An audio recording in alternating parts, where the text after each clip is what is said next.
ರಾಷ್ಟ್ರ ರಾಜಧಾನಿ ದೆಹಲಿಯಲ್ಲಿ ಭೀಕರ ಸ್ಫೋಟ ಸಂಭವಿಸಿದೆ. ನಿನ್ನೆ ಸಂಜೆ ಸುಮಾರು 7 ಗಂಟೆಯ ಸುಮಾರಿಗೆ ಚಲಿಸುತ್ತಿದ್ದ ಕಾರೊಂದು ಸ್ಫೋಟಗೊಂಡಿದೆ.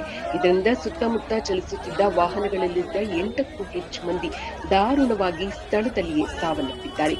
ರಸ್ತೆಯ ತುಂಬೆಲ್ಲ ಛಿದ್ರಗೊಂಡ ದೇಹಗಳು ಚೆಲ್ಲಾಪಿಲ್ಲಿಯಾಗಿದ್ದು ದೃಶ್ಯ ಭಯಂಕರವಾಗಿದೆ. ಹಲವು ಮಂದಿ ಈ ಸ್ಫೋಟದಲ್ಲಿ ಗಾಯಗೊಂಡಿದ್ದು ಆಸ್ಪತ್ರೆಯಲ್ಲಿ ಚಿಕಿತ್ಸೆ ಪಡೆಯುತ್ತಿದ್ದಾರೆ. ದೆಹಲಿ ಮುಖ್ಯಮಂತ್ರಿ ರೇಖಾ ಗುಪ್ತಾ ಆಸ್ಪತ್ರೆಗೆ ತೆರಳಿ ಗಾಯಾಳುಗಳ ಯೋಗಕ್ಷೇಮ ವಿಚಾರಿಸಿದರು.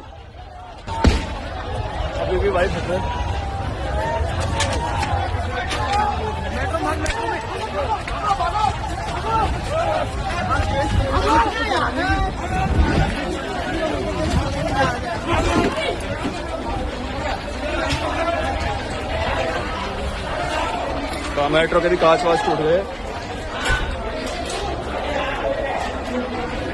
नहीं से